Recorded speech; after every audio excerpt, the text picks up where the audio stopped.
You're all very welcome here this evening. Today we're going to be doing a course and a training program on good practice for coaches involved with children's sport. Okay, this will hopefully heighten your awareness into what's expected of you as coaches and dealing with children in sport. My own background is I did my degree in sports science and health, and I'm currently working with the Roscommon Sports Partnership. Okay, if you have any questions throughout, please stop and ask me. It's going to be a bit of a workshop, so I'm not going to stand up here and lecture to you for the next little while. I want you to, I suppose, get involved as much as possible to listen and experience from each other. Okay, so as I said, we're going to start off with a little icebreaker. I want you to say your name, the sport you're involved with, and your most memorable sporting moment. Okay, so whatever that might be. It can be something you've watched on TV, it can be something that you've taken part in, anything at all. Okay, so I'll kick it off. My name is Sarah.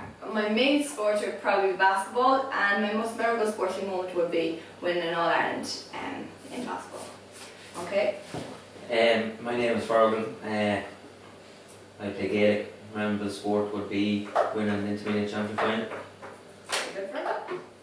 My name is Tyg. My sport is basketball, and my best will be winning the All-Ireland in basketball. Well done. My name is Brendan. Football would be my sport.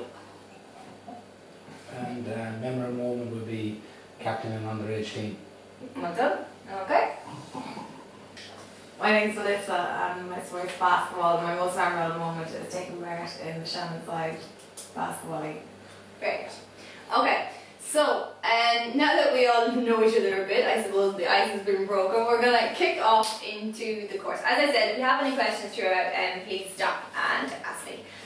We're all coming from very different levels of sport, so if you can all listen and respect each other when you're talking, that'd be great.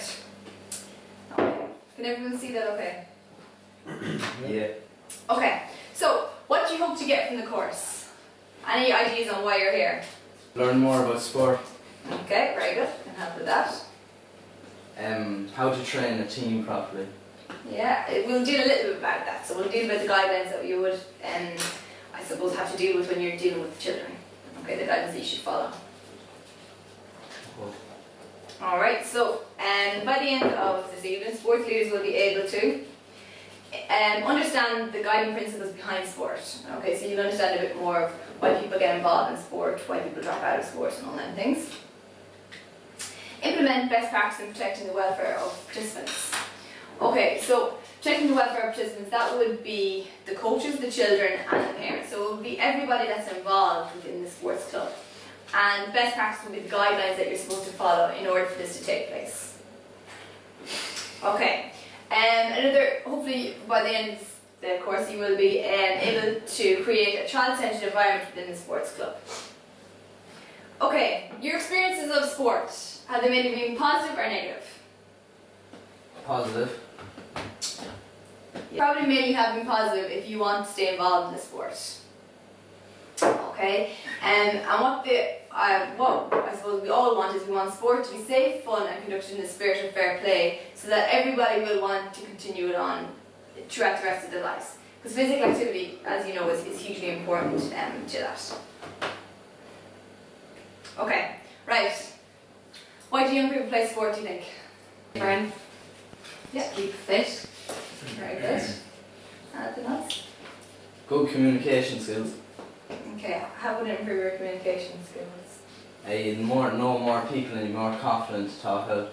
Yeah, very good. Involved in your community if the sport is really big. Yeah. Okay, be part of a group. So, who has a huge impact on what kids do in their lives?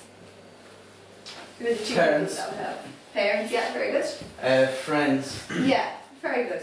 So, friends and parents will be the two main impacts on what children do in their lives. Win and be successful. Do you think that's important? Yeah. Are we all sold on that one? Yeah. No? No. You don't think that's important? If the lose, get better, don't you? Okay. Right, to experience excitement, to face challenges and to have action. Okay, what's the number one reason why kids get involved in sport?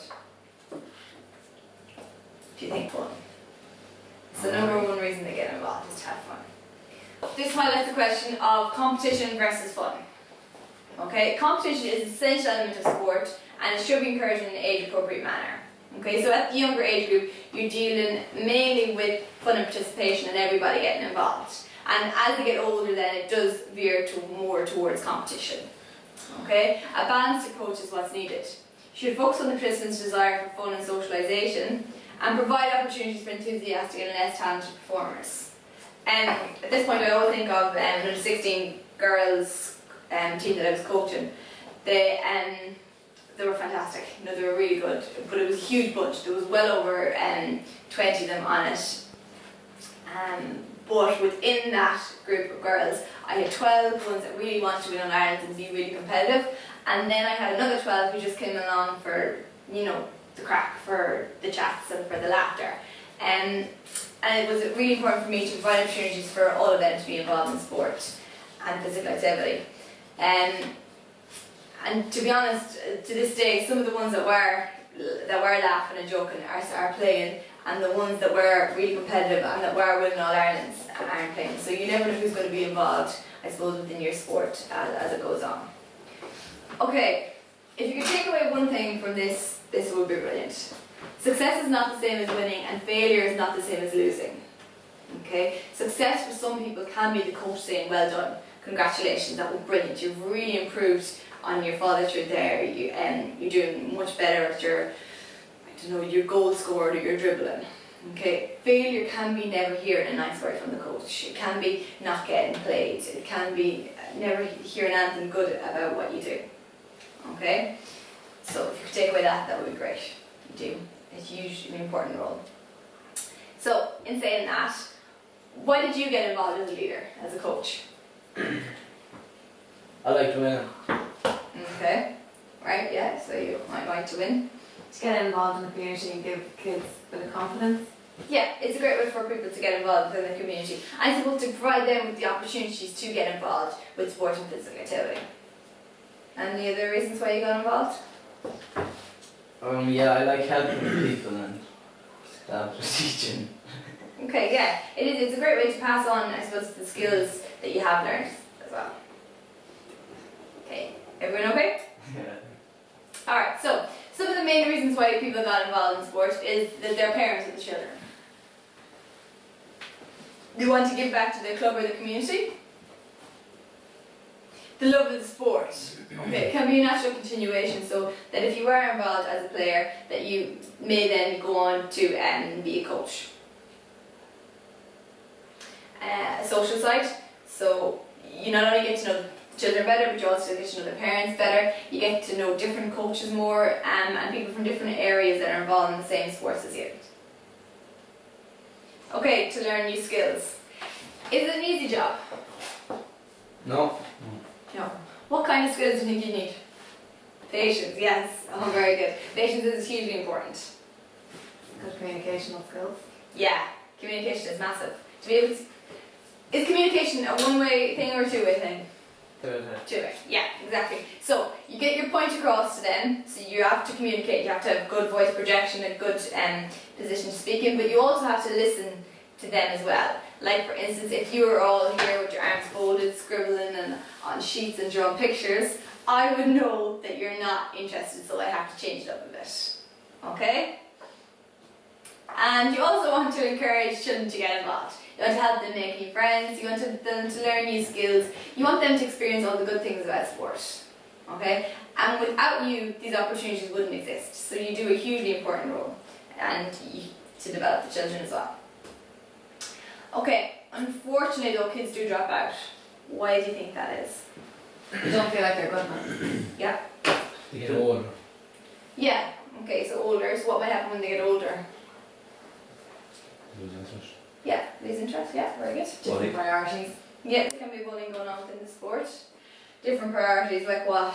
As in they might have work. Very Very big good. training. Very good. Work. All that. Oh, you think girls. Yeah, very good. Boys and girls. Yeah, they're the other interests. Boys, girls, drink, socialising. Okay, so what they did is they broke it down into two sections. Okay, the first section looks at the younger age group, so there was an all-round season winning, they didn't get to play. they weren't good enough, or they'd never been asked. As they got older then, some of the main reasons might be time commitments. So there was school and part-time work. When do you think would be a big time at school? When would there be a big drop rate? Yeah, very good. So exams. So around junior cert, leaving cert level, there's a huge dropout rate of kids. And it's very difficult for them to get back involved if they do drop out. Fun in other sports, or specialisation in a particular sport. Or some athletes can be fantastic, maybe involved in 5 or 6 different sports. And as they get to a certain age, then they want to put all their interest into one sport. Okay, so like I said, they lost interest. The skill level isn't theirs, and that becomes more important as they get older. Leader or coach dislike was also another big reason, and at a cost. Parents. Okay, just like they were a big reason why kids get involved, they're also a big reason why they drop out. Okay, so peers. So like their friends were a big reason why they get involved, they're also a big reason why they drop out. Okay, so girls, they realise there is health benefits but they still drop out. Sometimes we put that down to, like I said, other interests. Okay, a bit of a group exercise now. So what I want you to do is I'm going to hand you out a case study. Okay, now we'll have to do it in one group first. We'll look at it from a few different perspectives. Okay, so we're going to look at Brian. So you can all come together and look at your case study. And we're going to look at it, and it's going to talk about Brian. We're going to look at it from the perspective of the child, of how they feel, what they'd be expected to do, and I want you to consider all the checkpoints, all the points of the checklist that you've just done. Okay? We're going to look at it as from the perspective of the parent. What can the parent do? And is there anything that they should follow? And then I want you to look at it from your own perspective as a coach. Okay? What could you have done? What should you have done? Alright? And you're going to present it back to us.